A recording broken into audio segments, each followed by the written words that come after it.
The small-town school was always full of noise and movement. Children ran through the hallways, their voices echoing off the walls, and teachers hurried from classroom to classroom, trying to keep everything in order. It was the kind of place where everyone knew each other, where rules were strict, and where the principal made sure everything ran like clockwork. Among all the students was a boy named Eli. He was quiet and kept to himself most of the time. He didn't join in the loud games or the jokes shared between classmates. Instead, he sat in the back of the classroom, always watching, rarely speaking. What caught the attention of many wasn't just his silence, but the state of his clothes. Day after day, Eli wore the same old shirt, dirty and worn, his shoes scuffed and covered in dust. To some, it was easy to think he didn't care, or that he was lazy. The principal, Mrs. Harper, was a strict woman who believed in rules and discipline above all else. She ran the school with a firm hand and expected every student to look neat and clean. To her, appearances mattered because they showed respect for the school, for teachers, and for learning itself. But not everything about Eli was as simple as dirty clothes and silence. There was something more beneath the surface, a story no one saw, hidden behind his tired eyes. Sometimes the first thing people notice is only a shadow of the real truth, and that truth, when finally revealed, can change everything. One chilly morning, Eli arrived at school just like any other day. His shirt was stained and his shoes left marks on the floor. But this time, his dirty clothes didn't go unnoticed by Mrs. Harper.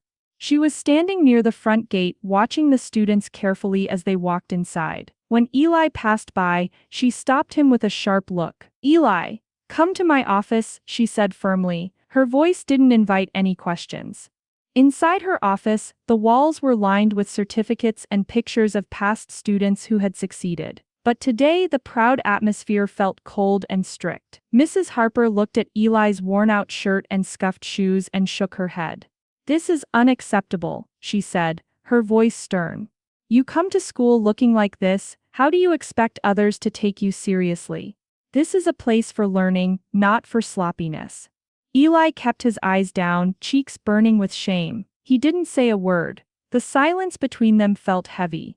Mrs. Harper continued, "If you can't respect the school's rules, then maybe you don't belong here." Hearing this, Eli felt like the walls were closing in. His heart pounded, but he didn't explain. He didn't tell her about his grandma, the small apartment, or the nights he went to bed hungry. He just nodded and left the office quietly.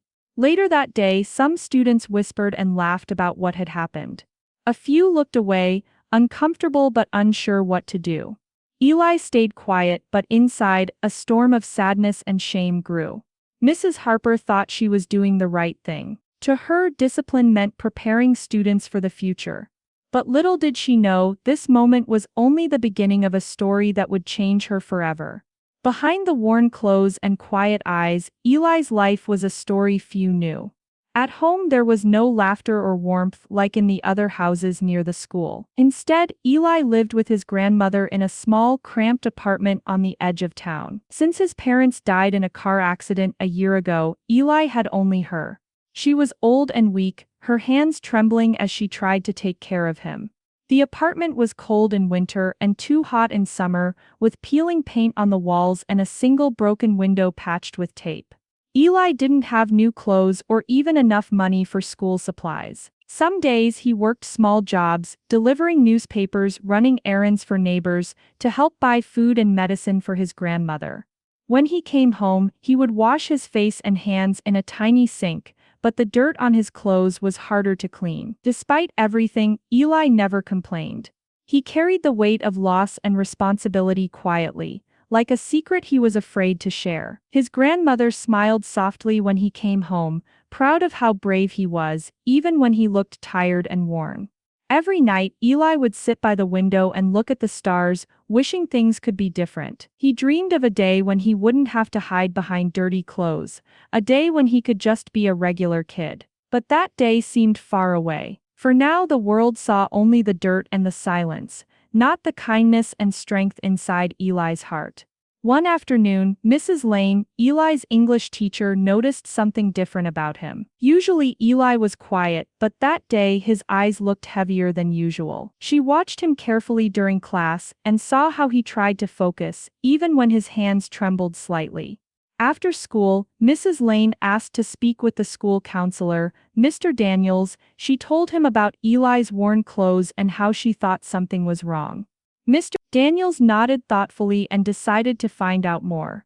The next day, Mr. Daniels invited Eli to his office for a chat. Eli was hesitant but eventually shared a little about his life at home, about his grandmother, the hard days and the long nights. The counselor listened with kindness and promised to help. Mr. Daniels then tried to explain Eli's situation to Mrs. Harper. He hoped the principal would understand and show some compassion. But Mrs. Harper was firm. "Rules are rules," she said. "If we start making exceptions, where will it end? Discipline is what prepares them for life."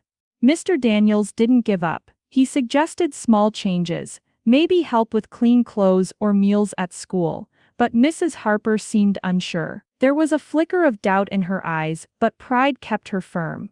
Meanwhile, Eli felt himself shrinking. The shame weighed heavier, and he stopped raising his hand in class. He walked more slowly in the halls, as if trying to disappear.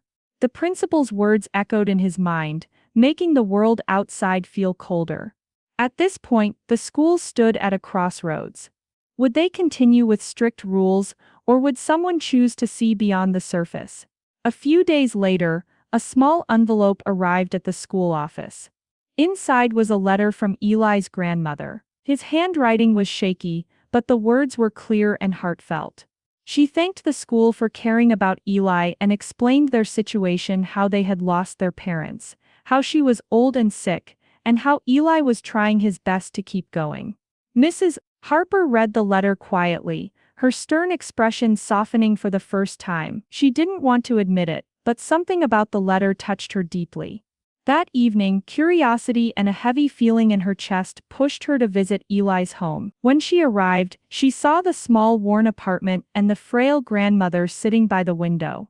The room smelled of old wood and medicine. Mrs. Harper watched as Eli gently helped his grandmother stand and settled her into a chair. The boy's tired eyes, his careful movements, it was a different kind of strength than she had ever expected.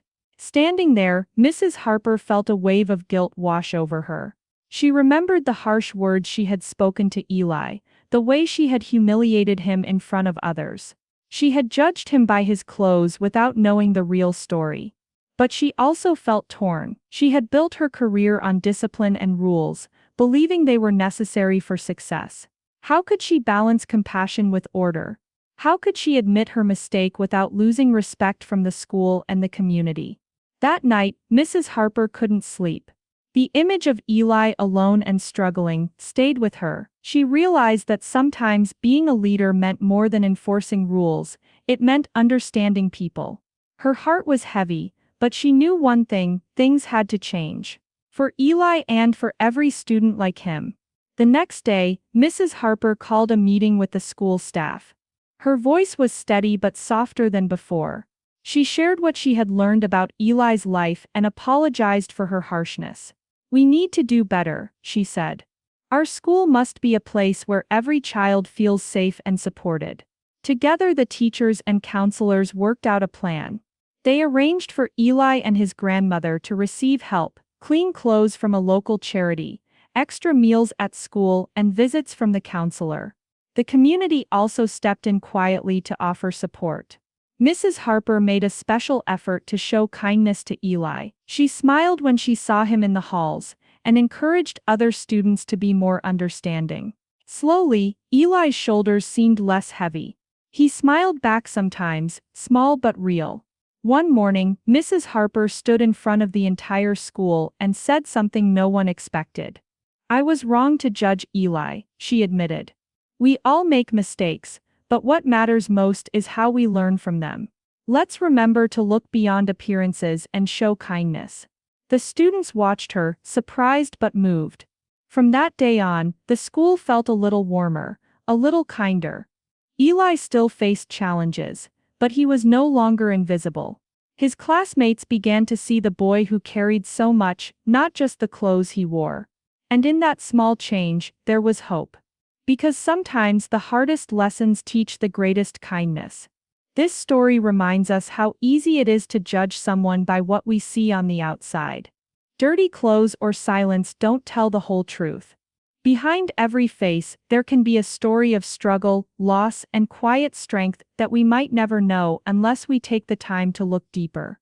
Eli's story teaches a powerful lesson about kindness and understanding. It shows how important it is to give people a chance, to offer help instead of judgment. Sometimes, all someone needs is a little compassion to change their path.